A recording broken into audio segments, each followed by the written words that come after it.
இன்னைக்கு நாம ஒரு இன்ட்ரெஸ்டிங்கான விஷயத்தை பத்தி பார்க்க போறோங்க. வலிமைனாலே இவருக்கு ஈடு இணையே கிடையாதுங்க. இந்த நிலம், நீர், காற்று இதெல்லாம் நம்ம டிராவல் பண்ணணும்னா இவரோட உதவி இல்லாம முடியாதுங்க. ஏன் பெரிய பெரிய பில்டிங் கட்டுறதுக்கு, பெரும் தொழிற்சாலைகளை உருவாக்குவதற்கு இவர் தாங்க மூலப்பொருள். அடையாங்க, மனிதன் வாழ்வதற்கு அத்தியாவசியமான பொருளை இவர் தான். அறிவியல் உலகையே ஆட்டி படைக்கும் அசத்தலான ஆளுங்க இவரு. யாருப்பா அவருன்னு கேக்குறீங்களா? வாருங்க பார்ப்போம்.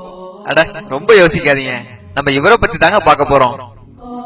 ஐயோ, நான் இவரை சொல்லலங்க. இந்த பொருளை உருவாக்குவதற்கு பயன்படுத்தின இரும்பை பத்தி தான் இந்த வாரம் நம்ம பார்க்க போறோம். நீரின்றி அமையாது உலகுன்னு அந்த காலத்துல நம்ம முன்னோர்கள் சொன்னாங்க. அதே மாதிரி இந்த நவீன காலத்துல இரும்பின்றி அமையாது உலகுன்னு சொல்லலாங்க. இரும்பு இல்லைன்னா ஒரு துரும்ப கூட அசைக்க முடியாது. அந்த அளவுக்கு இப்ப இரும்போட பயன்பாடு ரொம்ப அதிகமாயிடுச்சு. சரி வாங்க, நம்ம இந்த இரும்பை பத்தி கொஞ்சம் டெப்தா பார்ப்போம். இரும்பு ரொம்ப உறுதியான பொருளுங்கனாலதான் சவுத்துல அடிக்கிற ஆணில இருந்து வானத்துல பறக்கிற ராக்கெட் வரைக்கும் எல்லாத்துலயுமே இதை நம்ம பயன்படுத்துறோங்க. நம்ம அன்றாட வாழ்க்கையில பயன்படுத்துற எல்லா பொருளையுமே இரும்பு கலந்து இருக்குங்க. சந்தேகமா இருக்கா? நீங்க உட்கார்ந்த இடத்துல இருந்து கொஞ்சம் சுத்தி பாருங்களேன். இரும்போட யூசஸ் அப்பதான் உங்களுக்கு என்னன்னு உங்களுக்கு தெரியும். சரிங்க, நம்மளை சுத்தி தான் இவ்வளவு இரும்பு இருக்குன்னா நம்ம உயிர் வாழ்றதுக்கு அத்தியாவசியமான பொருளே இரும்பு சத்து தாங்க. ஒரு மனிதனுடைய உடம்புல 4 கிராம்ல இருந்து 5 கிராம் வரை இரும்பு சத்து இருக்குங்க. அந்த இரும்பை வச்சு ஒரு ஆணியே செஞ்சிடலாங்க. அதுல 2.5 கிராம் அயன் சக்தி உடம்புல எல்லா இடத்துக்கும் ஆக்சிஜனை கொண்டு செல்வதற்காக மட்டுமே பயன்படுத்தப்படுது. உலகத்துல அதிகமான பயன்படுத்தக்கூடிய உலோகத்துல முதலானது எது தெரியுமாங்க? இந்த இரும்பு தாங்க. அந்த இரும்பு எங்க கிடைக்குது நமக்கு? இத பத்தி பல அறிவியல் ஆராய்ச்சியாளர்கள் ஆராய்ச்சி செஞ்சாங்க. அதை பத்தி இப்ப பாப்போம். அமெரிக்காவுல ஹார்வர்ட் யூனிவர்சிட்டியுடைய ப்ரொஃபசர் ஸ்டெயின் ஜாக்கப்ஸும் கலிபோர்னியா யூனிவர்சிட்டியுடைய ப்ரொஃபசர் சாரா ஸ்டீவன் இவங்க ஆராய்ச்சியில இரும்பை பத்தி என்ன சொல்றாங்கன்னா, இரும்பு இந்த உலகத்துல உள்ள பொருளே இல்லைங்க, அது வேற எங்கிருந்தோ வந்திருக்குன்னு சொல்றாங்க. இன்னும் புரியும்படி சொல்லணும்னா, அதாவதுங்க ஒரு தனிமம் உருவாவதற்கும் அதற்கேற்ற ஹீட் இருக்கணும், அதாவது வெப்பம் இருக்கணும். அந்த வெப்பத்தை பொறுத்துதான் carbon, sodium, magnesium, neon, aluminium, silicon, ஈயம், பாஸ்பரஸ், பொட்டாசியம், கால்சியம் உள்ளிட்ட இந்த மாதிரி எல்லா தனிமங்களுமே இந்த ஹீட்டோடைய தன்மையை வச்சுதான் உருவாகுது. ஆனா இரும்பு உருவாவதற்கான அந்த வெப்பம் இந்த பூமியில இல்லங்க. இப்ப மட்டும் இல்லங்க, எந்த காலத்திலயுமே அவ்வளவு வெப்பம் இந்த பூமியில இருந்தது கிடையாதுன்னு விஞ்ஞானிகள் சொல்றாங்க. சூரியன்ல உள்ள வெப்பத்தை போல 4 மடங்கு வெப்பம் வேணுங்க நம்ம இரும்பை தயாரிக்கிறதுக்கு. கிட்டத்தட்ட 30,000 கோடி டிகிரி வரை வெப்பம் உள்ள பல நட்சத்திரங்கள் நம்மளுடைய கேலக்சியில இருக்கு.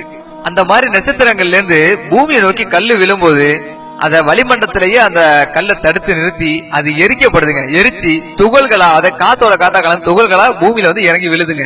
இப்படி கோடான கோடி ஆண்டுகளா நம்ம பூமியில வந்து விழுந்த இரும்பு துகளை தாங்க இப்ப எடுத்து நம்ம பயன்படுத்திக்கிட்டு இருக்கோம். இந்த பூமியில உள்ள இரும்பு இந்த பூமியோடதே இல்ல அப்படிங்கிற இந்த ரகசியத்தை நம்ம விஞ்ஞானிகள் இப்ப சில நூற்றாண்டுகளுக்கு முன்னாடி தான் கண்டுபிடிச்சாங்க. ஆனா இந்த ரகசியத்தை 1400 ஆண்டுகளுக்கு முன்பே குர்ஆன் இப்படி சொல்லுதுங்க.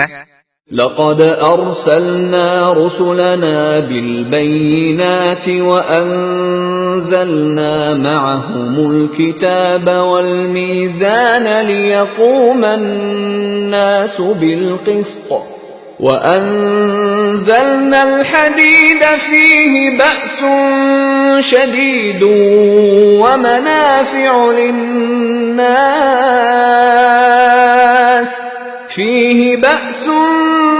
شديد ومنافع للناس وليعلم الله من ينصره ورسله بالغيب إن الله قوي عزيز.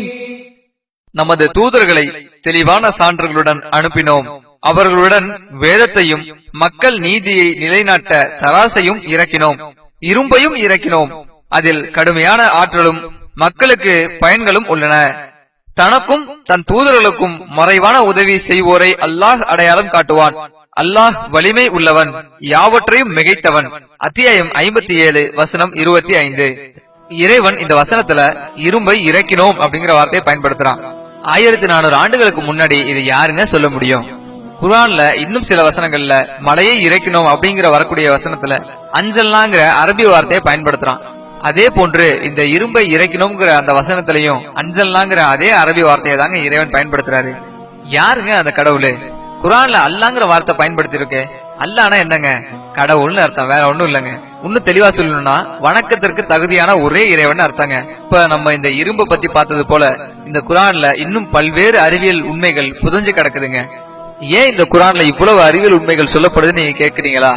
ஆமாங்க, நம்மள படைச்ச கடவுளை பத்தி நம்ம தெரிஞ்சுக்கிறதுக்காகவும் புரிஞ்சுக்கிறதுக்காகவும் ஏற்படுத்துற விஷயம் தாங்க இதெல்லாம். உங்களுக்கு குர்ஆன் படிக்கணும்னு ஆர்வமா இருக்கா? எங்களை தொடர்பு கொள்ளுங்க.